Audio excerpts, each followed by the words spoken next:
কিছুদিন এত বেশি পরিমাণে ঝিলিমিলি বেলুনের জন্য মানুষের চাহিদা দেখেছিলাম, দেখা মাত্রই ভিডিও করে নিলাম।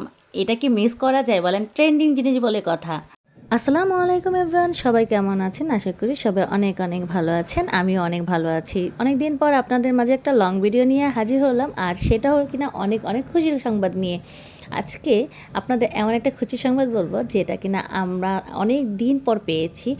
প্রায় দীর্ঘ ৯ বছর পর, দীর্ঘ ৯ বছরের মধ্যে আমাদের বাসায় এরকম কেউ আসেনি। আমাদের বাসায় একজন ছোট্ট রাজকুমারী আসছে, আর সেই রাজকুমারীর জন্যই তার দাদি ফুপি প্রিপারেশন নিচ্ছিল তাকে কি গিফট করা যায়। তার জন্য নতুন নতুন ড্রেস তো অবশ্যই অবশ্যই কিনতে হবে, যাতে সে দুনিয়াতে এসেই নতুন নতুন ড্রেস পরে আমাদের মাঝে আসতে পারে।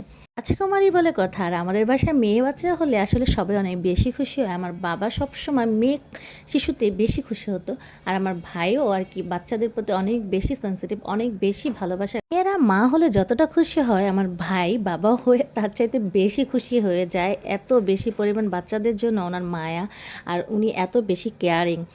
যাই হোক, আমরা দোকানে চলে আসলাম, এসেই দেখলাম লিটল লিটল ড্রেসগুলো, আর ড্রেসগুলো কি সুন্দর লাগবে পরলে পরে আমাদের পরিটাকে। তো সেগুলো ভেবে ভেবে ড্রেসগুলো কিনছিলাম। এখানে আমার বোন ড্রেস কিনবে, আমার মা কিনবে। তো আলাদা আলাদা ড্রেস, অনেকগুলো ড্রেসের প্রয়োজন। আর এক দোকান থেকে কিনতে চাচ্ছিলাম, কিন্তু এক দোকান থেকে আসলে এতগুলো ড্রেস কিনলে পরে ড্রেস পছন্দ করা যায় না, একই ক্যাটাগরির হয়ে যায়। জিরো সাইজের যে ড্রেসগুলো প্রয়োজন সেগুলোর জন্য আমরা এই দোকান থেকেই প্রায় সময় কিনে থাকি। তো এই দোকানে আজকেও চলে আসলাম। আসার পরে দেখলাম যে না, ড্রেসগুলো মোটামুটি ভালোই ছিল। তবে আমার বোন বারবার হাত দিয়ে দেখছিল এগুলো একটু খসখসে টাইপের কিনা, সুতি কিনা, বাচ্চা পরে আরাম পাবে কিনা। বাচ্চাদের ড্রেস যেহেতু একটু দেখে শুনে নেওয়া ভালো, যাতে পরে শান্তি পায়, স্বস্তি পায়। তো তার কাছ থেকে শিখে নিচ্ছিলাম যে কি কি জিনিস চিন্তা করে কিনতে হবে বাচ্চাদের বেলায়। মেয়ে মানুষের শপিং বলে কথা, কোথায় কি আছে, একটু দাগ আছে কি না। আর যেহেতু গিফট করবে, একটু বেশি পরিমাণে এক্সাইটেড, তো অনেক বেশি পরিমাণে খুঁটিনাটি দেখছিল। তবে সেদিন আর তার কাছ থেকে ড্রেসগুলো নেওয়া হয়নি, কারণ কি যে আমরা একে তো দুইজন দিচ্ছি এখান থেকে, তো দুইজনের পক্ষ থেকে একই রকম ড্রেস হয়ে যাচ্ছে। তারপরে উনি আবার আজকের ড্রেসগুলোর দাম একটু বেশি চাচ্ছিল। তারপর আমাদের তাওয়াল প্রয়োজন ছিল, এই জন্য তাওয়াল দেখছিলাম। আর অন্য একটা দোকানে গিয়ে সাথে সাথে মানে আরেক কিছু ড্রেস দেখছিলাম, যে দেখি কোন ড্রেসটা পছন্দ হয়। আসলাম মাত্র, একটু দেখে শুনে নেওয়াটাই মনে হয় ভালো। তারপরে এই ব্ল্যাক ড্রেসটা একটু মোটামুটি ভালো লেগেছিল, ততটা ভালো লাগেনি। তবে এই দোকান থেকে তারপর তাওয়াল দেখছিলাম, যে এর আগে দেইনি এমন কিছু তাওয়ালের ডিজাইন দেখছিলাম, বাট এগুলো সেই ওল্ড মডেলগুলোই মনে হচ্ছিল, যে অন্য কিছু পাচ্ছিলাম না, একটু ইউনিক চাচ্ছিলাম আর কি। তারপর ঘুরতে ঘুরতে অন্য একটা দোকানে গেলাম, সেখানে গিয়ে কিছু ড্রেস দেখলাম, অনেক সুন্দর সুন্দর ড্রেস দেখেছিলাম যেগুলো আমরা নিয়েছি। বাট ওই যে কেনাকাটার সময় আসলে মাথায় থাকে না যে কোনটা রেখে কোনটা নিব, এরকম একটা ইসে থাকি, যার কারণে আর এগুলো ভিডিও করা হয়নি। জাস্ট বেডশিটটা যেটা দেখাচ্ছিল ওটা আমরা দেখছিলাম, যে ধরে ধরে যে এটা কোনটা নরম বা কোনটা ভালো লাগছে। দেন আমরা দু তিনটা দেখার পরে এই বেগুনি ফ্লোরাল প্রিন্টের যে এইটা এই টাইপের আমাদের এর আগে নেওয়া হয়নি, এজন্য এই টাইপেরটাই নিয়েছিলাম।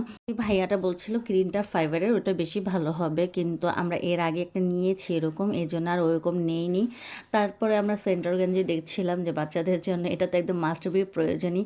তারপর ভাগ্নির আবার মোবাইলের জন্য ব্যাক কভার দরকার ছিল, তো আমি চিন্তা করেছিলাম যে পরিচিত যে দোকান আছে ওটার মধ্যেই যাই। ওই দোকানে আসলাম, আসার পরে একটা ব্যাক কভার আমারও পছন্দ হয়ে গেল, সেখান থেকে আমিও একটা ব্যাক কভার নিয়ে নিলাম। আসলে নেওয়ার ইচ্ছা থাকে না, তারপর মার্কেটে গেলে সব কিছুই নিতে মন চায় এমনটা। তারপর দেখলাম কিউট কিউট সুন্দর সুন্দর খেলনাগুলো, যেগুলো দিয়ে খেলার মতো এখনও তার সময়ই হয়নি, তারপরে দেখছিলাম। তারপর মেয়ে মানুষ বলে কথা, যদি হয় নিউ মিনিউ মেরিট, সে মানে তার সংসারের জন্য কত কিছুই না কিনতে চায়। মানে এখন আমি বাহিরে গেলে আমার মনে হয় আমার নিজের জন্য আমি কি কিনবো, তার চাইতে বেশি আমার সংসারের জন্য কিছু কিনি, কিন্তু ওইভাবে আসলে সংসারই এখনও তৈরি হয়নি।